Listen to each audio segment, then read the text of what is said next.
Welcome back. So today we're going to be unpacking a text that takes a really hard look at Benjamin Netanyahu's leadership legacy. It's a heavy one, for sure. It is. I mean, this source really doesn't pull any punches. It basically challenges the whole idea that his time in power was about security first. It does. It argues he was actually the primary architect of regional insecurity. That's a huge claim. It is. The author's central thesis is that instead of delivering safety, the policies they engineered division. The argument is that by prioritizing political survival, the legacy left behind is a humanitarian crisis and a much more volatile Middle East. Okay, so let's get into the mechanics of that.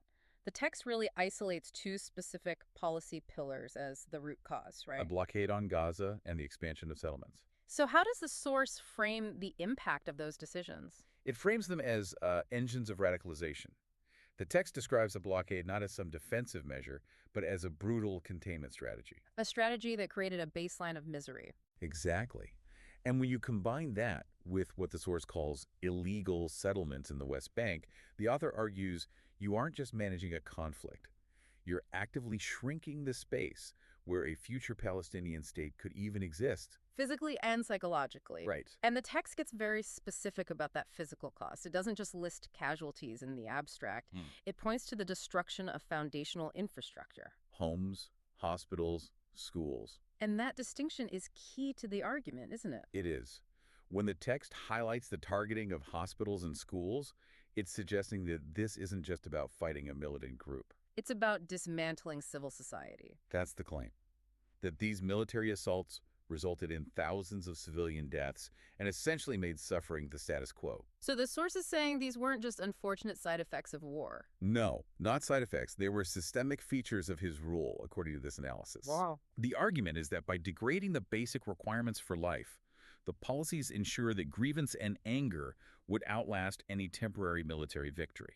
So let's zoom out a bit. The text connects these local policies to a wider diplomatic failure. It explicitly states that Netanyahu undermined international law. Right, this is the geopolitical angle. The source argues that by rejecting genuine diplomatic frameworks, Netanyahu isolated Israel. But it goes further than that. It does. More dangerously, the text really hones in on the manipulation of religious tensions, specifically around the Al-Aqsa Mosque. That feels like a major shift in the argument, moving from, land and borders to religion and symbols. It is, and the text argues it was a massive strategic error. By escalating tensions at a site as sacred as Al-Aqsa, the conflict stops being just about territory. It becomes about faith. It goes global. It fueled anger across the Muslim world, to use the source's words. It paints a picture of a ripple effect. Local provocations leading to global alienation. Okay, so if we pull all of this together, the blockade, the settlements, the diplomatic side, where does the text leave us regarding his final legacy? The conclusion is, well, it's stark. The author writes that the legacy is defined by division, destruction, and unending human suffering. So the whole security doctrine was a mirage, according to this analysis. That's the implication. That Yeah. you just can't build long-term safety on a foundation of what the source calls deep injustice. It sounds like the argument is that the strategy defeated itself. By trying to force submission, it only guaranteed more conflict down the line. That is the core insight, yes. The text implies that true security requires a political solution.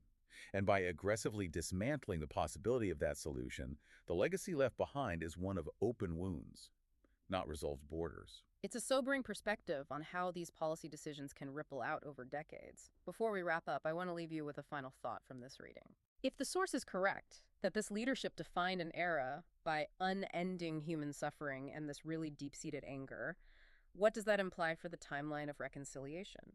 I mean, if the physical and emotional infrastructure has been this degraded, can trust be rebuilt in a single generation, or has the damage shifted the possibility of peace by decades? And that is the question that just hangs in the air. Thanks for joining us on this deep dive. We'll catch you next time.